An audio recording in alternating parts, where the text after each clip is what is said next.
வணக்கம்.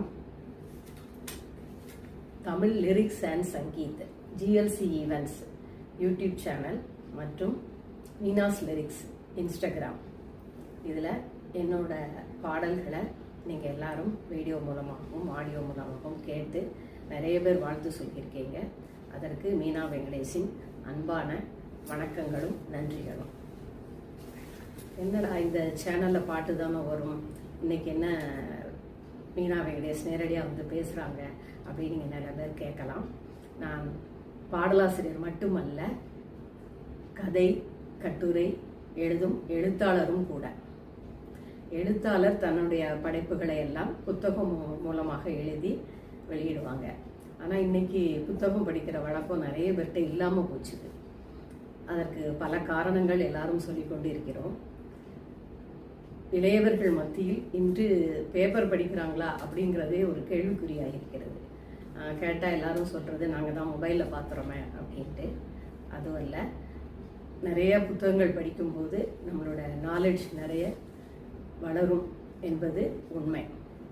என்னோட படைப்புகளை நான் எழுத்து மூலமாக அவங்ககிட்ட சொல்றதுக்கு பதிலாக நேரடியாக பேசி தெரிவிக்கலாம் அப்படிங்கிறதுனால தான் இந்த மீனாஸ் லிரிக்ஸ் சேனலையும் உங்களோட நேரடியாக பேசிட்டு இருக்கேன். இதில் நான் இன்று எடுத்துக்கொண்ட தலைப்பு நம்பிக்கை.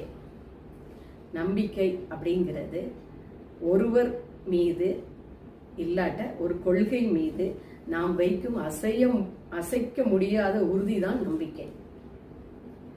நம்பிக்கை முதல்ல நமக்கு வரணும். மற்றவங்க நம்மளை பற்றி சொல்றாங்க அப்படிங்கிறது இருக்கக்கூடாது. நமக்கு நம்மேல் நம்பிக்கை வர வேண்டும். நம்பிக்கையில் பல வகைகள் இருக்குது. பெற்றோர் பிள்ளைகள் மேல் வைப்பது நம்பிக்கை, பிள்ளைகள் பெற்றோர் மேல் வைப்பது நம்பிக்கை, ஆன்மீக நம்பிக்கை. ஆன்மீக நம்பிக்கை என்று வரும்போது நமக்கு சில டவுட்ஸ் எல்லாம் வரும். கடவுள் உண்மையிலே இருக்கிறாரா, நமக்கு உதவுவாரா, நம்ம செய்கிறது எல்லாத்தையும் அவர் துணை இருப்பாரா, இப்படிலாம் நமக்கு கேள்விகள் வரும்.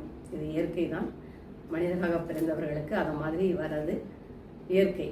ஆனால் அது எல்லாத்தையும் மீறி கடவுள் என்று ஒருத்தர் இருக்கிறார், நமக்கு துணை நிற்பார் என்ற நம்பிக்கை அவர் மேல் நம்ம வைக்க வேண்டும். இதுதான் ஆன்மீக நம்பிக்கை. சமூக நம்பிக்கை. சமூக நம்பிக்கைங்கும் போது நமக்கு என்ன தோணும்னா, இந்த சமூகத்து மேல் நம்பிக்கை வைக்காம இந்த சமூகம் நமக்கு என்ன செய்யுது அப்படின்னு நிறைய பேர் கேட்கலாம். ஆனால் அப்படி கேட்கிறவங்கெல்லாம் திரும்பி நீங்க கேட்டு பாருங்க, சமூகத்துக்கு நாம் என்ன செய்தோம் அப்படிங்கிறது ஒருத்தர் மனசுல இருந்தும் வர வேண்டும்.